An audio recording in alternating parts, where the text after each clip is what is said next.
하원이 오는 26일 바이든 대통령의 1조 9천억 달러 규모의 경기 부양책을 두고 표결할 전망입니다.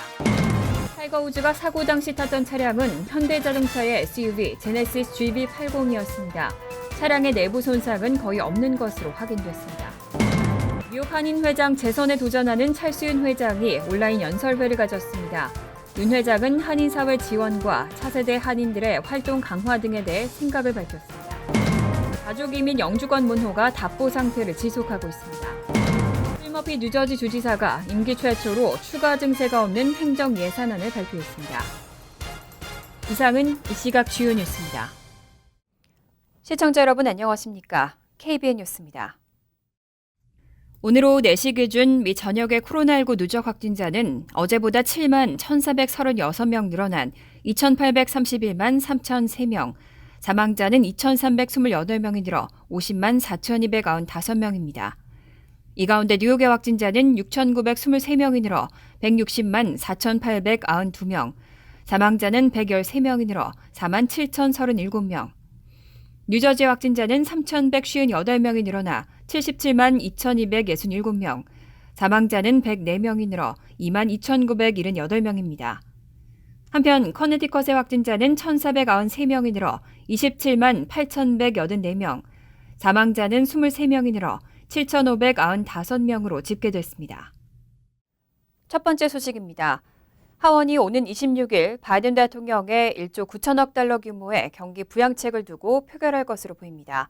하원은 민주당이 다수인 만큼 무난히 통과할 것으로 전망되는데 이후 상원 통과가 문제입니다. 척 슈머 민주당 원내대표는 의원들에게 법안 통과를 촉구했습니다. 민주당 스테니 호이어 하원 의원은 23일 자신의 트위터를 통해 하원은 코로나19 팬데믹 종식과 가정 및 중소기업에 대한 긴급한 구제 지원을 위해 오는 26일 대통령의 구제책에 대해 표결할 것이라고 밝혔습니다. 이어 국민들이 법안을 강력히 지지하고 있다면서 법안이 법률로 제정될 수 있도록 신속하게 움직이고 있다고 덧붙였습니다. 하원 예산위원회는 지난 22일 이 법안을 19대 16으로 통과시켰습니다. 다만 공화당은 전원 반대표를 던졌습니다. 하원 의사운영위원회는 26일 오전 9시 30분께 이 법안을 검토할 예정으로 검토가 끝나면 하원 본회의 표결이 이뤄집니다. 법안은 실업수당 400달러 추가 지급을 8월 29일까지로 연장하고 소득 수준에 따른 최대 1,400달러의 현금 지급, 2025년까지 연방 최저임금을 15달러로 인상하는 등의 내용을 담고 있습니다.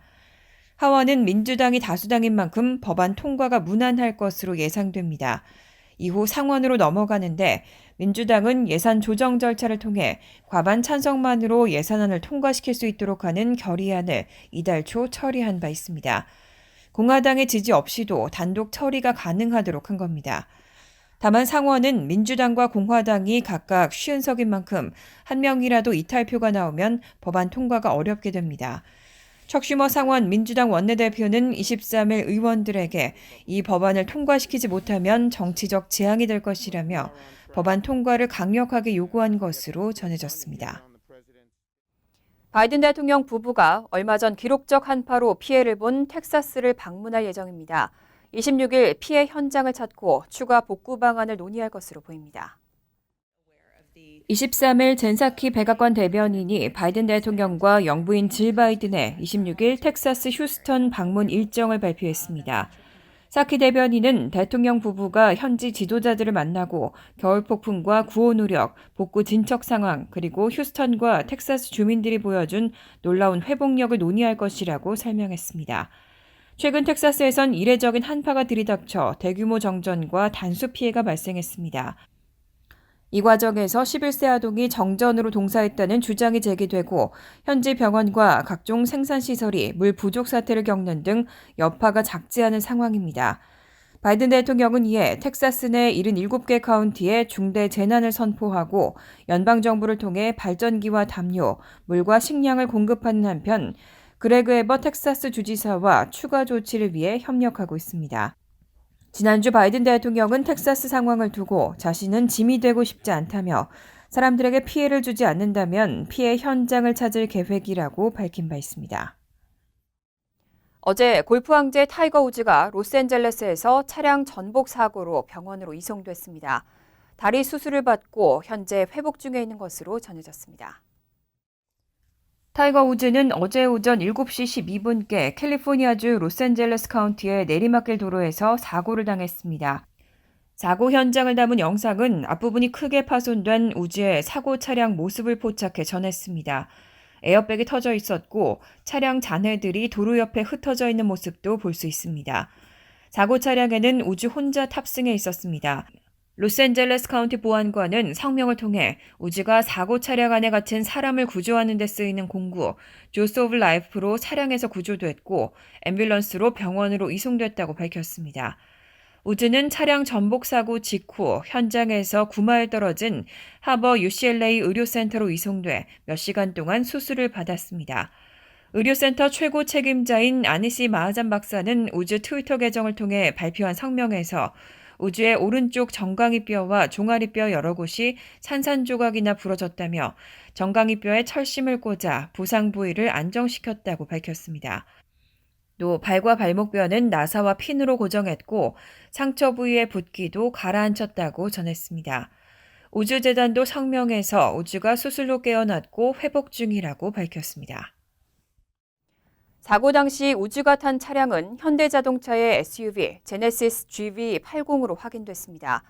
우즈는 지난 주말 열린 PGA 제네시스 인비테이셔널 대회 주최자로 LA에 머무는 동안 현대차의 후원으로 해당 차량을 이용해 왔는데요. 차량의 내부 손상은 거의 없는 것으로 확인됐습니다. 우즈가 운전한 사고 차량은 도로가로 여러 차례 구르며 전복됐고 크게 파손됐습니다. 소방관들이 차량의 앞유리를 뜯어 겨우 구조했고 우즈는 다리 여러 곳을 다쳤습니다. 사고 원인은 아직 구체적으로 밝혀지지 않았습니다.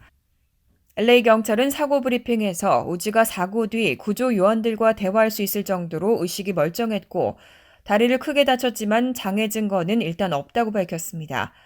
경찰은 차량의 에어백이 제대로 작동했고 차량 내부는 기본적으로 훼손되지 않았으며 우즈는 안전벨트를 착용하고 있었다고 설명했습니다. 경찰은 차량의 앞면 범퍼는 완파됐지만 내부는 대체로 손상되지 않아 일종의 쿠션 역할을 했다면서 자칫하면 치명적이었을 사고였지만 이 쿠션 때문에 우즈가 살아남을 수 있었다고 설명했습니다.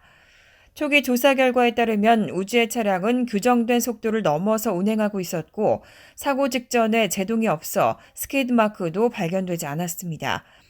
우즈가 몰던 차량은 중앙 분리대와 도로 표지판 2개에 충돌한 후 덤불에서 멈춘 것으로 파악됐고 음주나 약물 투약 정황은 없는 것으로 알려졌습니다. 빌 드블라지오 뉴욕시장이 코로나19 확산을 막기 위해서 시민들에게 마스크 2장을 겹쳐 쓰라고 요청했습니다. 또 백신 접종을 마친 시민들이 일정 수준에 도달할 때까지는 이런 지침을 유지하라고 당부했는데 일부 시민들은 반발하고 있습니다. 빌 드블라지오 뉴욕시장은 23일 기자회견에서 앞으로 외출할 때는 N95 마스크 위에 천으로 된 마스크를 겹쳐 2장을 착용해야 한다면서 시민들의 협조를 당부했습니다. 드블라지오 시장은 6월까지 백신 접종을 완료한 뉴욕 시민의 수를 500만 명으로 끌어올리는 것이 목표라면서 이르면 6월께는 마스크 착용 지침의 수정을 검토하겠다고 말했습니다. 또 그때까지는 현재 이행하고 있는 지침들을 계속해야 한다고 덧붙였습니다. 이번 뉴욕시의 조치는 앤서니 파우치 국립알레르기 전염병 연구소 소장과 CDC 등 보건당국의 제안에 호응한 것으로 풀이됩니다. 앞서 파우치 소장과 로셸 월런스키 CDC 국장은 마스크를 2장 겹쳐 쓴다면 바이러스 차단에 더욱 효과가 있을 것이라고 밝힌 바 있습니다.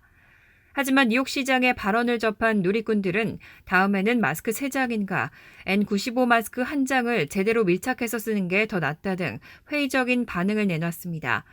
또 다른 누리꾼들은 백신도 3번 맞는 것이 어떤가라며 비꼬았고 언젠가는 마스크 5장을 써야 하는 시기가 올 수도 있다고 언급하기도 했습니다. 다만 다른 한편에서는 뉴욕시처럼 인구 밀집도가 높은 지역은 마스크를 2장 쓰는 것이 더 안전할 수 있다며 맞섰습니다. 지난해 3월 뉴욕주에서는 흑인 데니얼 프로드가 경찰의 체포 행위로 숨진 사건이 있었죠.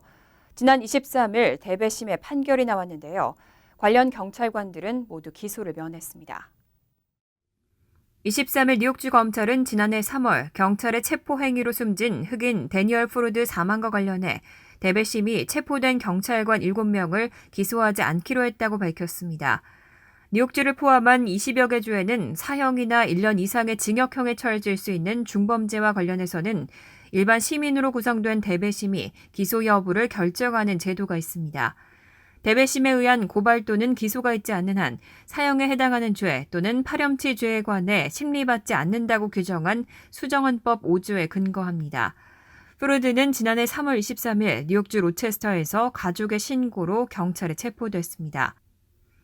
가족은 프루드가 형의 집에서 정신착란 증세를 보이며 옷을 벗고 뛰쳐나가자 도움을 요청하고자 경찰에 신고했고, 경찰 바디캠 영상을 보면 경찰은 프루드를 길바닥에 엎드리게 한 뒤 손을 등 뒤로 돌려 수갑을 채웠다가 그가 흥분해 소리 지르자 얼굴에 메쉬 소재의 복면을 씌우고 바닥에 누르며 조용히 하고 침을 뱉지 말라고 경고했습니다.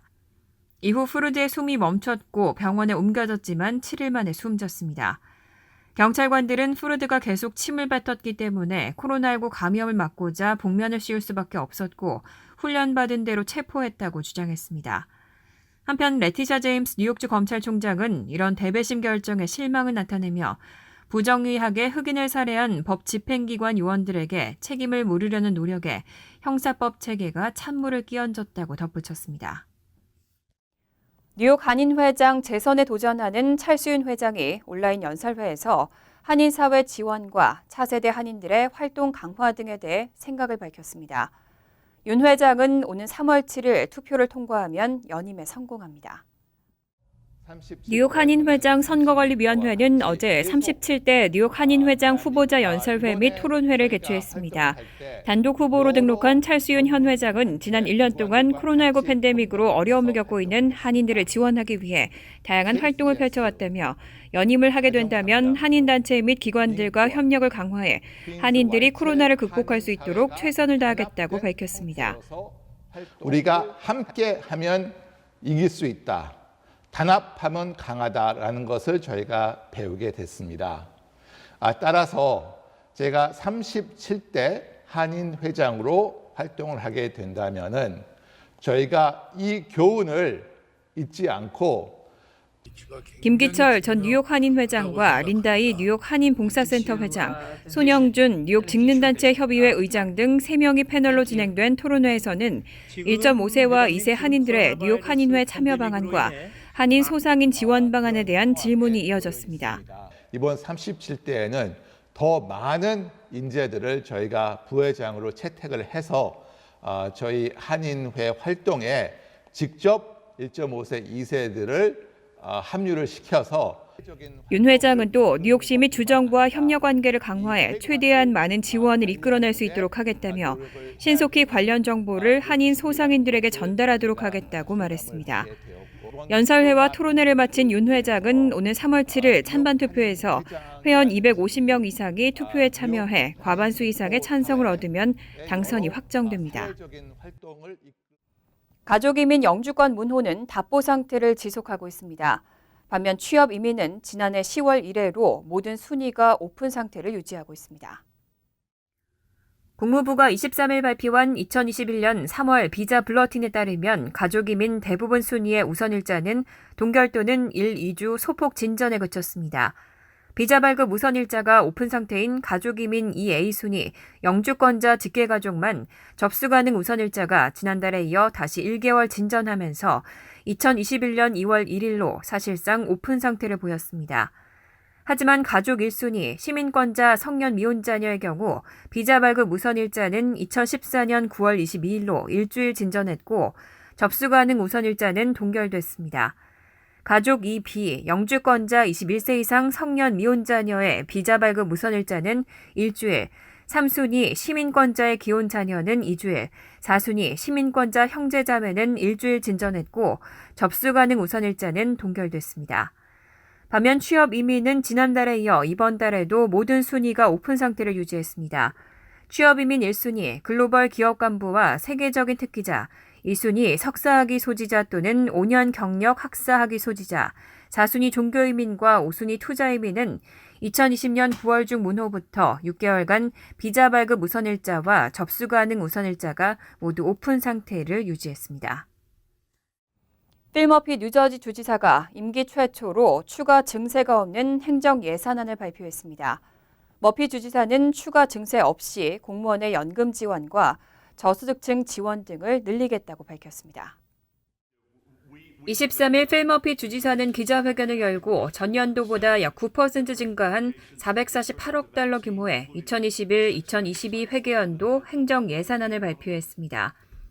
머피 주지사는 추가 증세 없이 공무원들의 연금 지원을 대폭 늘리고 중산층 및 저소득층을 위한 교육 예산 증가, $500 소득세 환급 등을 제공하겠다고 밝혔습니다. 머피 주지사가 지속적으로 추진해오던 담배, 총기 구입 등에 대한 판매세 인상은 포함되지 않았습니다. 구체적으로 예산안 속 지출 계획에는 근로소득 및 육아 세금 공제를 확대하고 총 3억 1,900만 달러의 예산을 배정해 71만 6천 가정에 최대 $500의 소득세 리베이트를 제공할 계획이 담겼습니다. 수혜 자격으로는 자녀 1명 이상 가정의 경우 부부 합산 조정 총소득 15만 달러 이하, 한부부 가정의 경우 조정 총소득 7만 5천 달러입니다. 또 각 학군별 교육지원금에 5억 7,800만 달러를 추가해 총 93억 달러, 공무원 연금 지원에 총 64억 달러, 코로나19로 중단됐던 재산세 감면 프로그램인 시니어 프리지 예산에 2억 2천만 달러, 홈스테드 베네핏 프로그램에 2억 6천만 달러, 저소득층 4년제 대학생 학비 지원을 위해 5천만 달러, 빈곤층 건강보험 가입 프로그램 신설을 위해 2,500만 달러 등이 배정됐습니다.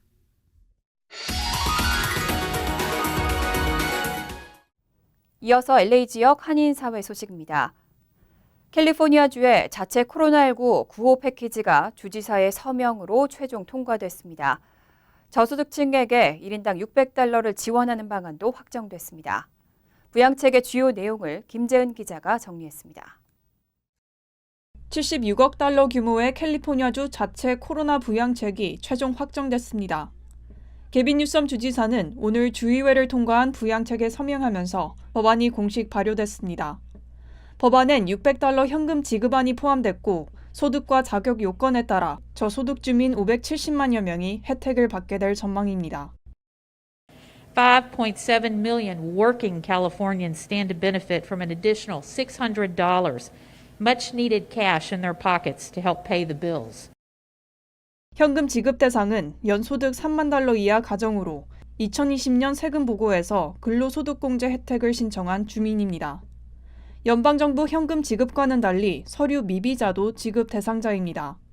연소득이 7만 5천 달러 이하이고 납세자 번호를 이용해 세금 보고를 했다면 서류 미비자도 지원금을 받을 수 있습니다. 대부분 서류 미비자들은 두 가지 자격을 모두 충족하기 때문에 해당 가정엔 $1,200가 지급됩니다. 마지막으론 장애인과 노인 등 이미 주정부 지원 혜택을 받는 주민은 지원금을 자동으로 받게 됩니다.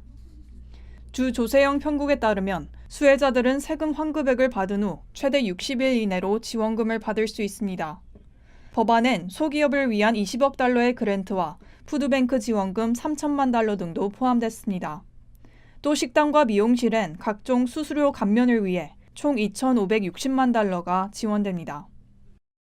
For 2 years, there'll be no cosmetology, barbering licenses. There'll be no fees associated with those licenses or with alcohol beverage licenses. 주의회는 다음 주쯤 기업들에 대한 추가 지원금을 승인할 방침입니다.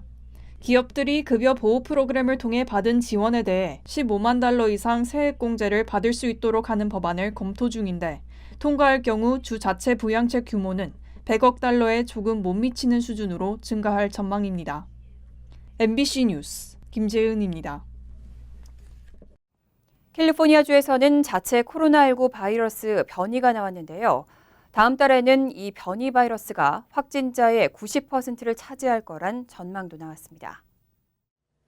찰스 치우 UC 샌프란시스코 바이러스학 교수는 지난해 봄 변이 바이러스가 처음 발견돼 꾸준히 증가하고 있다며 다음 달 말까지 캘리포니아 지역 확진자 중 차지하는 비중이 90% 정도로 올라갈 수 있다고 밝혔습니다. 캘리포니아 자체의 변이는 전파력이 더 강할 뿐만 아니라 항체 저항 능력이 뛰어나 남아공발 변이와 브라질발 변이, 영국발 변이만큼 위험한 것으로 나타났습니다. 치우 교수는 현재 주내 코로나 확진자가 안정세를 보이고 있지만 이처럼 변이 바이러스가 기존 코로나19를 넘어 지배종이 될 경우 확진자가 또다시 급격히 증가할 수 있다며 방심해서는 안 된다고 경고했습니다. 간추린 소식입니다. 일리노이주가 빈부에 따른 차별 논란을 빚어온 현금 보석 제도를 미국에서 첫 번째로 완전 폐지하는 주가 됐습니다. 보석금 제도 폐지안은 2023년 1월 발효될 예정으로 판사는 범죄 혐의로 기소된 피고인에 대해 일체의 보석금을 책정할 수 없게 됩니다. 일리노이주는 보석금 완전 폐지안은 부분 폐지를 시도한 다른 주들과 차별화되는 부분이라고 설명했습니다.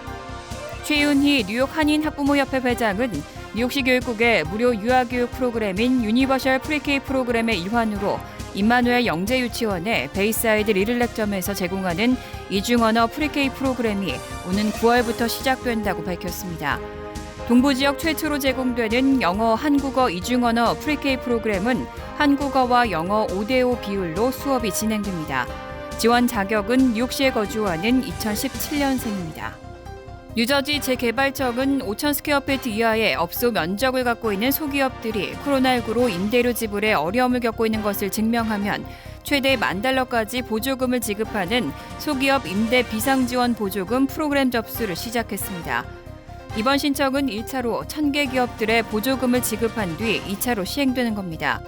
보조금을 받기 위해서는 업소가 건물 1층에 있어야 하고 지역경제 활성화를 위해 주민들의 소득 기준으로 선정된 66개 타운 내에 있어야 합니다.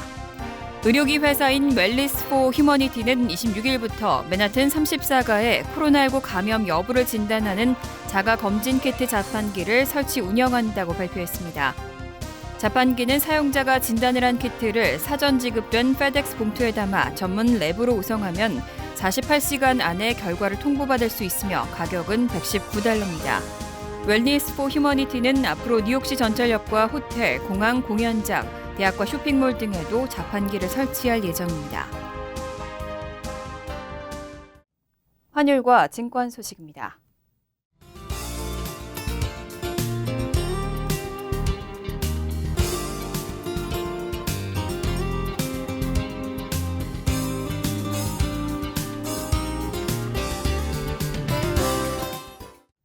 이어서 날씨입니다. 목요일은 화창하겠습니다. 낮 최고 기온은 45도, 섭씨 7도, 밤 최저 기온은 29도, 섭씨 영하 2도로 예상됩니다. 금요일도 화창하겠지만 밤늦게는 비가 오는 곳도 있겠습니다. 토요일은 비가 내리겠습니다. 이상으로 KBN 뉴스를 마칩니다. KBN과 함께 즐거운 저녁 되시기 바랍니다.